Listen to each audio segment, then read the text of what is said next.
Okay folks, before we button down the hatch here and get some subflooring back in action, let's go ahead and take a look at my PEX connections. This is just temporarily up there for testing purposes. We're going to get to that in just a second. I do have access below the subflooring, which is good. I will be refilling in some insulation, etc., buttoning down the hatch, but let's go ahead and look at what I had to do here. Again, freestanding tub is going to be right here, but I had to run new PEX over here on the left side.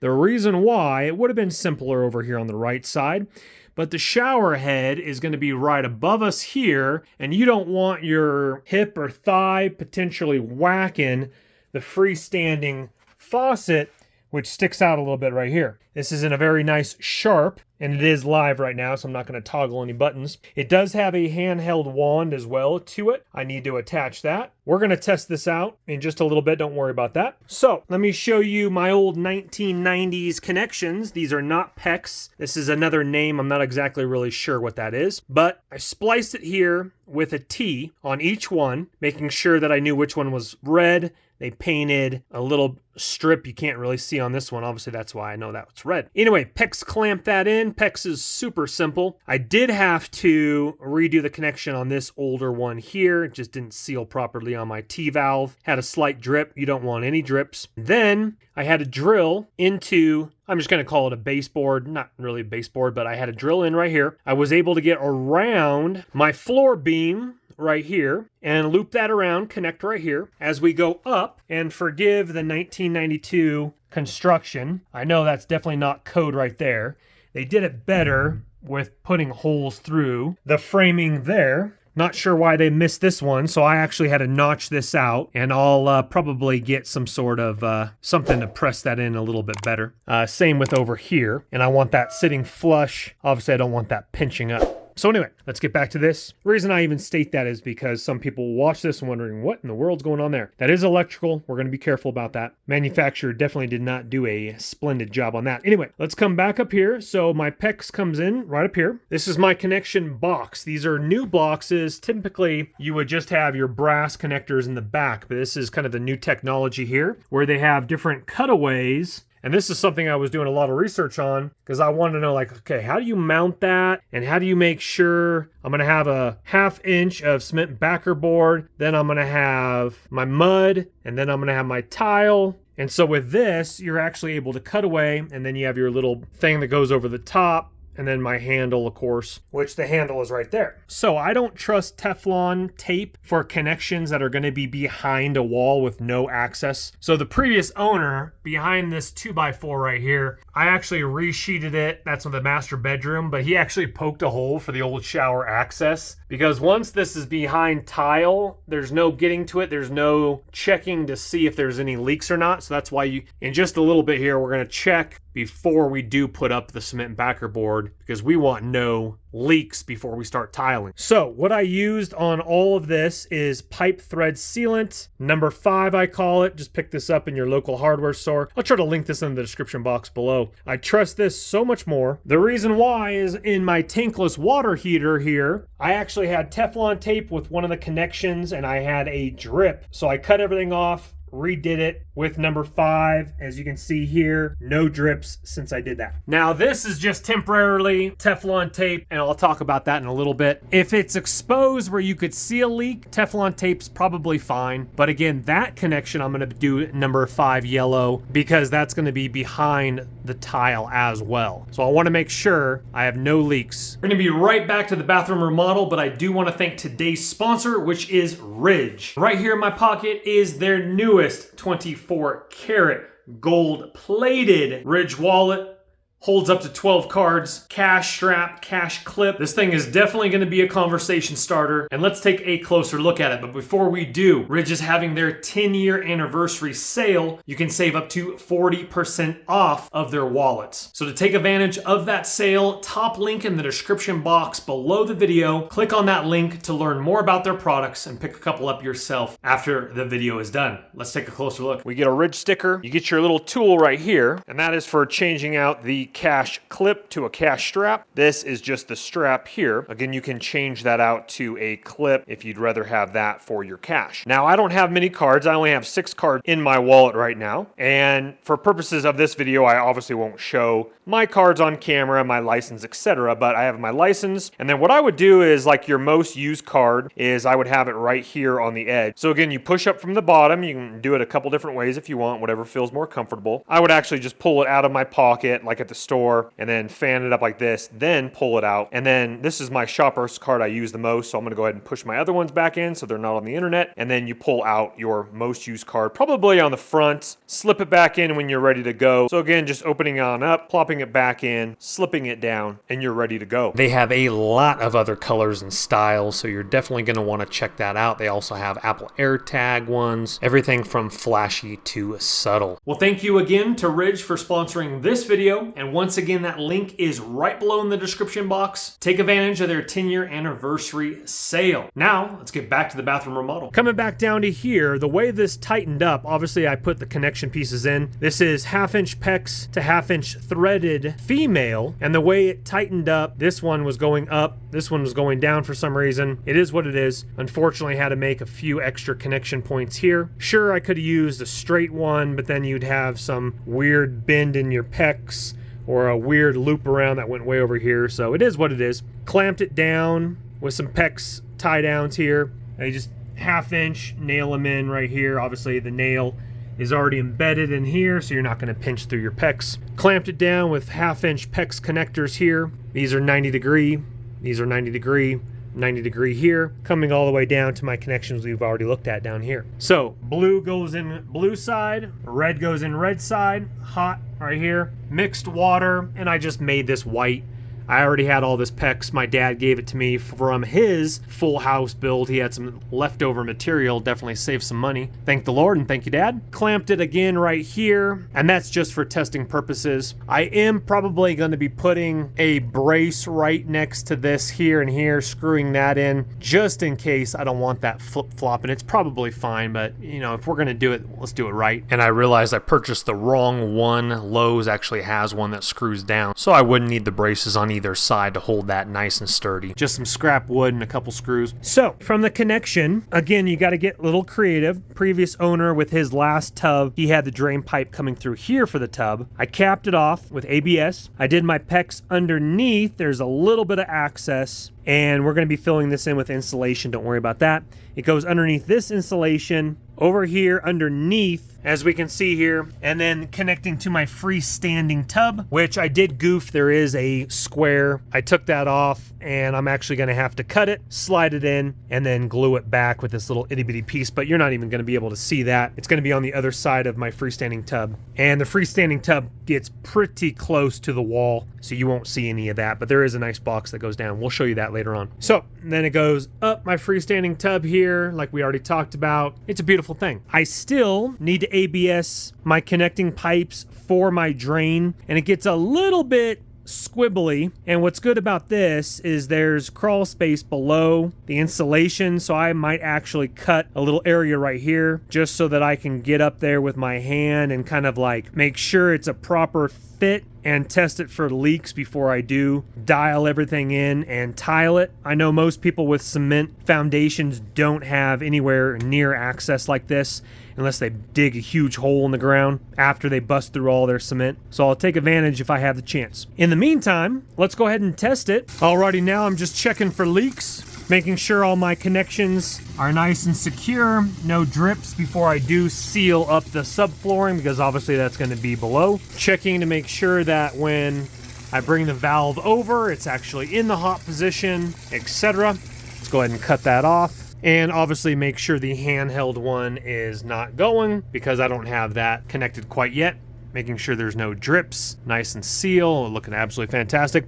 Now, my recommendation is when you do test it for the first time, go easy, don't fly it all the way back and over. Just kind of edge it a little bit, because what's going to happen is the water's going to be kind of going up. It's going to kind of be like, you know, it's just flowing. It needs to flow up there properly. So just give it a little bit of juice, a little bit more juice after it's kind of done, and then let it go. Connections are looking solid. We're going to go dump this water on some trees outside. I like what I'm seeing. For testing purposes, water's flowing, again, go slow. And I use number 5 yellow goop inside of the connections here. Everything looks great. Also, no drips, no leaks down below here. Coming over here to this side, no drips, no leaks here as well with the top connection. Obviously, I want the same yellow goop. I trust that because this pipe is gonna be behind the tile, and I don't want Teflon wearing out on me after 5 years and putting a leak behind my wall. So before this bucket gets too full and too heavy, let me test out my hot water, etc.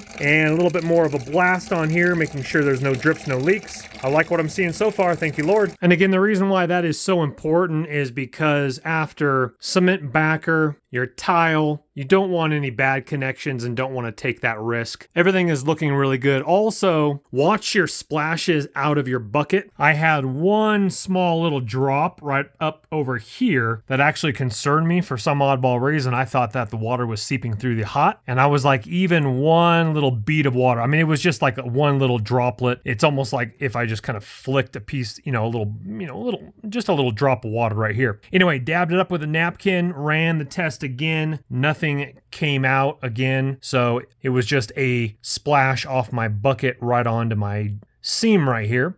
That concerned me for a split second. So after looking at all my connections on my freestanding faucet, on my shower head setup, and on my valve as well, I determined we are in business, my friends. So I have to do a little bit more ABS pipe fitting right here for the freestanding tub. In the meantime, I'll go ahead and dump in, now that I know all my connections are looking good, I'll go ahead and dump in some more insulation down here, put a new piece of vapor barrier on the bottom right here to hold all that in. No need for a vapor barrier. This is an interior wall here. Exterior wall, if you haven't seen that video already, yes, you do need a vapor barrier for this area here. But now what I'm going to do, now that I don't have any leaks over here or up here, I'm going to fill in this whole wall here and here with insulation, and then we're going to get the cement backer board and put that in after the insulation. And if your insulation doesn't stick in there properly, then you might need to get some 3M spray adhesive, just spray it a little bit so it's a little tacky, and then place it up there. Again, this is too big, but my dad gave me this. This is left over from his house build. This is R38. It's going to be completely fine. And this is not completely necessary. You don't have to do this if you don't want to, but that is the master bedroom. And it depends on your household, but you particularly don't want to hear people using the restroom while you're laying in bed. So with extra sheets of drywall, cement backerboard, tile, and insulation, this is Colorado, gets a little cold here as well. So if you have the means and the extra material, definitely use it. So I'll be doing insulation on this entire wall here, as well with the pantry wall here. Ladies and gentlemen, first and foremost, before we do hang our backer board, I'm jumping ahead and then we're going to go backwards here, but I do want to state that your studs need to be plumb and level. The reason why is we're putting up the backer board on the left back wall, exterior wall. That's why there's a vapor barrier back there, and the shower handle and nozzle area right here. We're going to be putting large format tiles, so our studs underneath have to be nice and flat, level, and plumb like we just mentioned. How to do that is pretty simple. You can either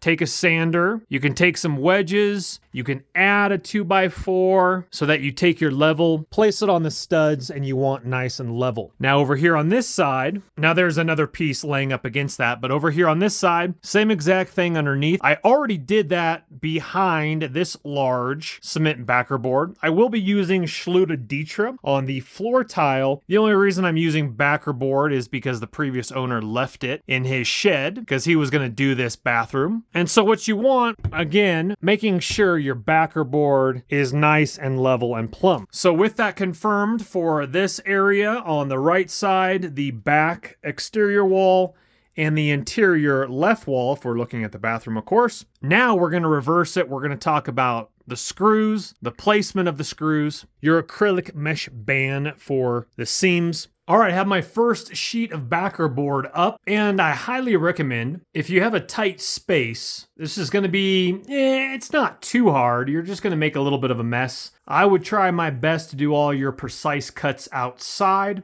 but scoring backer board is just like regular drywall with a utility knife. snap it and then cut it down. It's just a little bit harder if you're, let's say, a 1/2 inch over to kind of whittle it down. That's where it gets a little bit messy. And it's kind of a pain to remove this whole entire thing that was on my bathroom floor back outside. It's Colorado, it's dark now, it's cold outside. So I just had the shop vac running while I did it to suck up any cement and dust, but my recommendation is outside. I was also using a 3M half mask with eye protection with 2097 filters. Don't want to breathe in cement and dust. So we finally got it nice and snug up against the wall here, but my recommendation is to get the smaller sections and then just use alkaline mesh tape we're going to get to in a second. It's just a little bit easier to work with than this massive 8x4 1/2-inch drywall sheet. So if you have any stickers like this, go ahead and remove these stickers because we don't want anything interfering. And this was left by the previous owner of the property. So this dates back to 2018. I'm not concerned about that. 4-year-old backer board. Good in my opinion. Save some money. It was in the shed. So you're going to screw in. Now I made a couple mistakes. I just left the screws in. Some of the studs were kind of thin. I couldn't find them. So that's why you'll see like a double up right here. But same method applies. You're going to screw screws in about every 12 inches or so, just like regular drywall, all the way around the border, on the sides, on the top, every 12 inches or so, down the side, and down on the bottom there. And then you're going to come up the studs every 12 inches or so. And what I did is I marked it with pencil so I could try to hit my studs a little bit better. So I just made, before I put on my backer board, I made little pencil marks of the width of the studs. This construction is not your typical construction, so the studs weren't perfect. They kind of retrofitted some areas for the previous shower install. Anyway,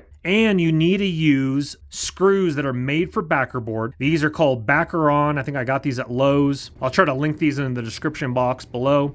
I used a 1 1/4 length. I think they make them even longer than this, or maybe a tad bit shorter. Oh, there's actually a T-bit included in there. Where's the T-bit? Oh, there it is right there. They actually do include a T-bit. That's nice. I was looking around for one I already had.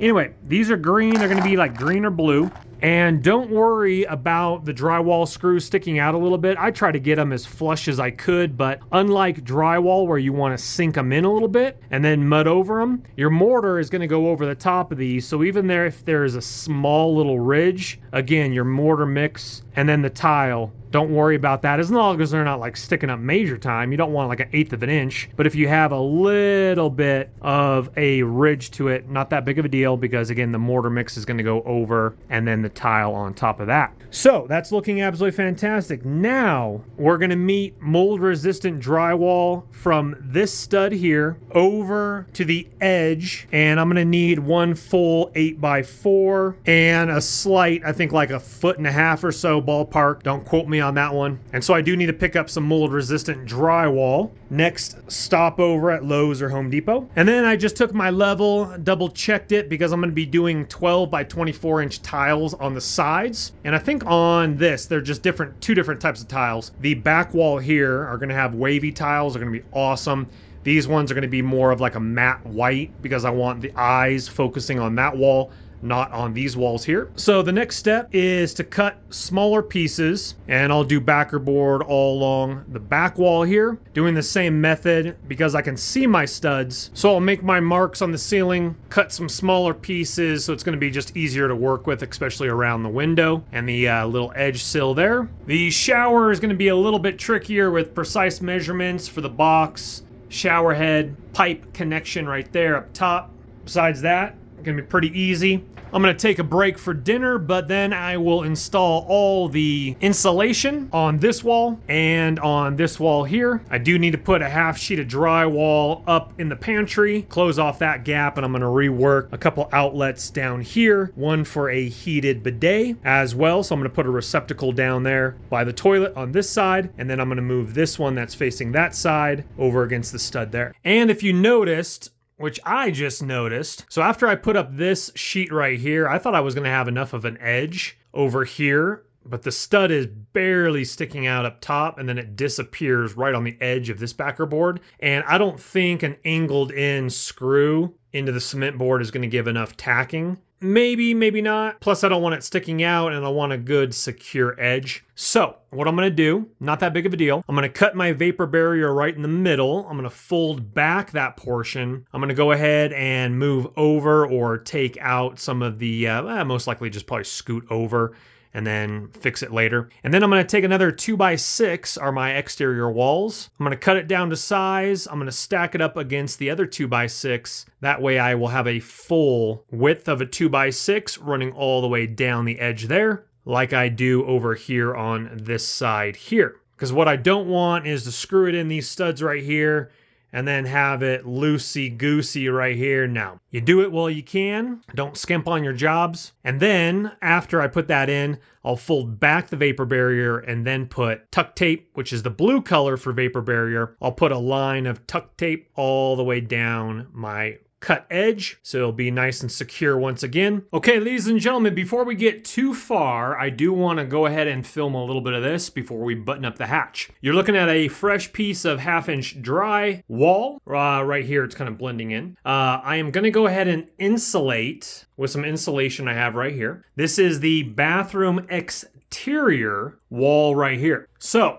as we can see here, I've already, today and a little bit last night, I positioned the door and then finished up mounting solid wood door right here, and it's looking really, really good. Put a matte black square handle on it. We'll get better footage, of course, and better lighting. Right now, I just have this little ring light down here. I did hang up a new, beautiful rope light in here. I do need to do a skim coat, but we're gonna get to that. I do need to order my air fan that goes in the middle right here. We're gonna be doing some sweet stuff to the roof, so stay tuned for that, absolutely. Let's try to get some better light on it here. So as you can see here now I got a little bit more than I should have. You don't really need alkali mesh tape on the top right there, but I just did that for kicks and giggles because my line wasn't super straight, but that's not necessary. But I got all my seams, all my edges. I still need to do cement backer board up against the window on all 4 sides. We'll get to that. But as you can see here, where my mold resistant drywall meets my cement board, you put alkaline mesh tape all the way down the seam. Sorry, I got a little drywall right there. And then if there's any little scrapes or gashes, I just put a little alkaline mesh tape. And then what we need to do is put thin set over that. We'll be putting that in this video or the next video with details how to do that. So let's look around. Mold resistant drywall where there's not going to be tile. So cement backer board or Schluter Ditra,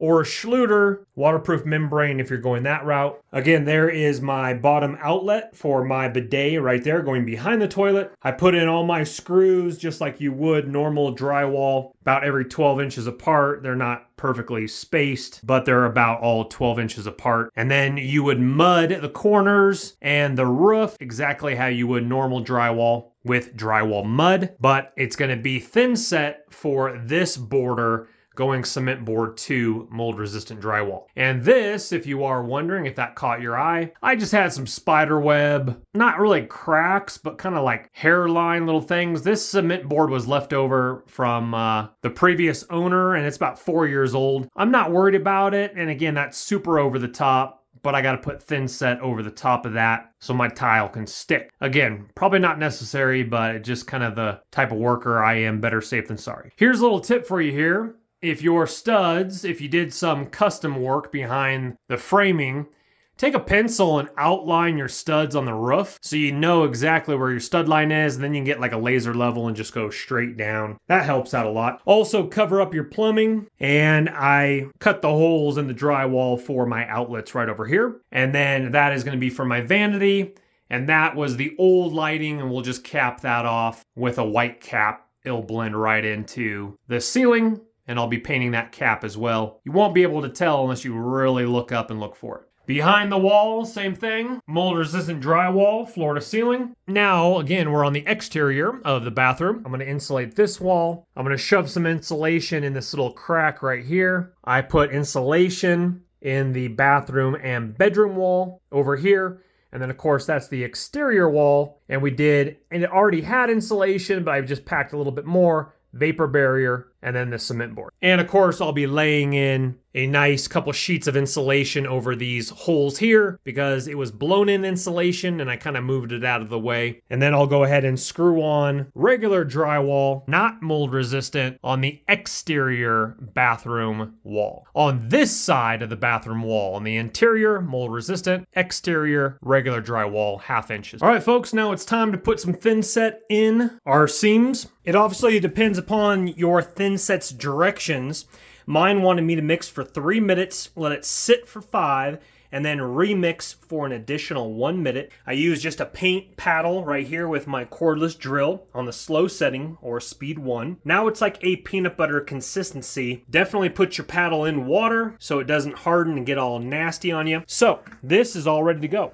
Because I'm only doing the seams, I didn't want to mix too much. This is probably too much. I just did a nice ratio. I started with 32 ounces of water inside of it, got it to the consistency that I'd like, and then mixed for 3 minutes. We have my hawk, and I think I'm going to use a 4-inch. That's a 6-inch, but we'll see what I like a little bit better. And we're going to go ahead and spread it on and press it into the tape, into the seams, just like you would regular mud for your drywall. We're going to get into the drywall portion, but right now we're going to go and do every single seam. I have alkaline mesh tape every single seam, even the corners of the cement board around the windows. You don't need to do the top.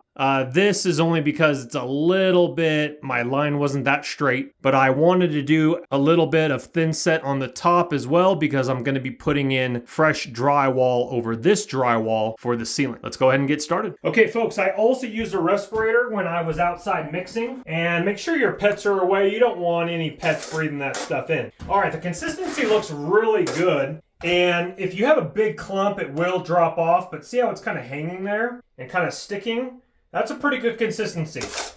In a perfect world, I wouldn't mind it being a little bit more than that. And now we're just gonna go ahead and spread it without getting too messy, right in the line like we would normal drywall mud. So what I like to do is I like to put it from my hawk onto my 4-incher and then coming into like that and then go ahead and spread it out. Now I just got it on my boots a little bit, so do be careful. And really embed it into that mesh tape, getting it into that crease. Same thing for the corners here. Again, come down. Sorry if I'm blocking your shot. Come down and really press it into that seam there. Because what we want to fill that in. And then if you don't have beautiful plumb walls going from your cement to your mold resistant drywall, and something I just remembered, which I'm glad that I did catch it on camera, is I only want to go a 1/2 inch over this right here. So right now I'm about a 1/2 inch right on the dot. I don't want to go over any more. So I'm going to get blue tape and I'm literally going to run a 1/2 inch line of blue tape right down. And if I did go over just a little bit, I'm going to go ahead and wipe it down. Definitely have some rags handy because you might spill it on the ground yourself. So that definitely helps. Okay, I'm going to get back up on top in just a second here. If you've done regular drywall mud, this process is pretty much identical, except for the taping is a little bit different. Now, again, we want to embed it in there, and if you get any high ridges right here, just smooth that out. Obviously, we're going to put on our waterproof membrane on top of this, 2 coats. But we also want to hit our screw holes as well with thin set, so we're looking really good. Here's another one right here. Again, just like regular drywall, cover up any imperfections, cover up any screw holes, and get it into and really embed it good around here. I'm also going to work around my water faucet area here. You can do Schluter Curdy band if you want to, but alkaline mesh tape right against the edge there. I'll probably do Curdy band around the shower head and we'll get to that.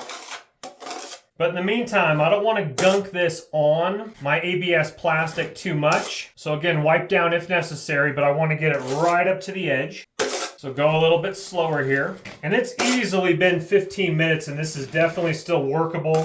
So you get some long working time with this. You don't want to take too long. Don't take a dinner break or anything like that.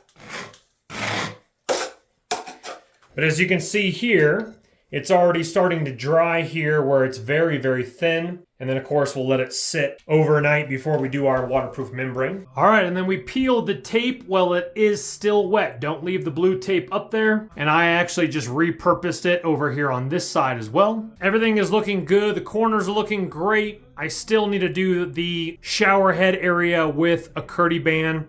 This came out just beautiful, and we'll show you that when it fully dries there. Again, all my screw holes up and down, all the seams and edges, everything is looking really good. And I just noticed I need to do a little bit more right there. And so we're gonna go ahead and work around this whole entire area. And a little heads up, I didn't mix enough thin set. I thought I mixed enough, but I need more. So we're gonna have to mix up another batch. All right, folks, I'm gonna give you a rough draft. Obviously, I'm gonna show you the full shebang as the master bath remodel continues, but I wanna give you my thought process as I'm doing it and show you some tips and tricks if you want to do the same thing. And I will have all these items linked in the description box below. What you're looking at here is obviously this is mold resistant drywall and then sheets up on top. I wanted to do ceiling LED lights. I know that people do LED niches. I am going to have my freestanding tub right here. That is the exterior wall. This is Colorado and it does get a little chilly. And because this was going to be a shower and freestanding tub, I didn't want the niche back there. For the tub and body washes, there's just going to be like a little nice little stand. Next to the tub, you can reach over and grab it instead of a niche all the way into the wall. But I probably will do a lighted niche for the next bath. Anyway, so I wanted the LED light factor, and I'm going to botch the pronunciation of the name, but I think it's Mizuno, I believe it is. Anyway, I'll have them linked in the description box below. They come in silver or black. I just chose black. You can't even really see the black, so it doesn't really matter. So I have 1/2 inch mold resistant drywall in strips up above with the LED lights pressed up against. But let me show you what I just found out today for added protection so the drywall doesn't potentially crack or flake later down the road. So what you're seeing here is 1/2 inch corner beads right here. I didn't even know they made it, but this is perfect, as in it goes up 1/2 inch on this side and then normal corner bead down this way. Then I just staggered my corner bead drywall nails. So it kind of goes in, out, every 12 inches or so. And then these are the hooks for the LED lights. I took a paint scraper and scraped off the popcorn ceiling. This is a 92 house, so I'm not worried about asbestos. So with the drywall up above, I went into the studs and did liquid nails on the back of the drywall. Obviously, you don't want that falling on my head or any issues later down the road. And we're gonna fill in this with insulation, and then we're gonna lay on a new piece of drywall 1/2 inch all the way across. But I still need to do the corner bead over here because I just found out about that today. And what that's going to do is that is going to protect, as you can see here, the drywall from not coming out this way. And then I'll just mud this like normal corner beads with regular mud right there. So I have it coming around this way as well. So we're 8 inches out from the back wall, 8 inches out from the tile, meaning drywall 8 inches. And then we're going to run a rectangle, as you can see here. So you walk in, and right up above me will be another long strip, and then long strip, shorter strip, long strip, and then this will be the shorter strip. I said long strip, but it's a shorter strip. Anyway, that's the old electrical. A little white cap is going to go on the top of that. I think I already explained that in a different video. Light fixture is going to be here. You're like, Chris, how are you going to run the lights? Great question. You can either do it from right here, but I didn't want anything showing. So actually, over in my furnace room, which is on, this is the bathroom wall here, I have an electrical that I've placed in here. I still obviously need to put an outlet in. I will be plugging in Govee M1 lights, 2 strips, 1 power supply. We'll get to that in another video, but this will kind of give you, again, a nice little walkthrough. I will be taping and mudding everything, of course, but right here, there's a little hole that I poked through the attic area here, which is going to go into, on a shelf, the power supply, so it's not just dangling there, obviously. I'm going to feed in the Govee M1s, we're gonna go this way with it, all the way around, 2 sets of M1s. There's 16 feet for one set. Obviously I need a little bit longer than 16 feet, so I got 2 sets. We'll either cut it or we'll fish it back into my furnace, which doesn't have a light in there, and then we'll rig up another nice little lighting system in there as well with the same lights. So what's gonna transpire here with my box, I'm gonna have 3 outlets here. I'm gonna have the light. First one's gonna be the light for my vanity light. Second one is gonna be for my Govee M1's LED lighting. And then third one is gonna be for my fan, which I haven't installed yet. So that is the summary of the ceiling LED lights, and I'm excited to show you when they are complete. And if you are wondering, these lighting strips right here come in a 6-pack, and each strip is 3 feet. So you get 3 times 6, that's 18 feet of strips in one package. Now, unfortunately, with this cut, I'm gonna have a full piece and then a small little second piece. Problem with that is you need a precise cut because you don't want any gaps. So factory 2, beautiful, you can't even tell where the seam is. Same thing over here. When I put that one together, that's gonna be 6 feet, but then I'm still gonna need an additional 1.5 feet down there. So what I would do is either do a precise cut. If you don't have a precise cut and something's off a little bit, you can use a little clear caulking to seal the gap, black caulking to seal the gap because it's black, but again,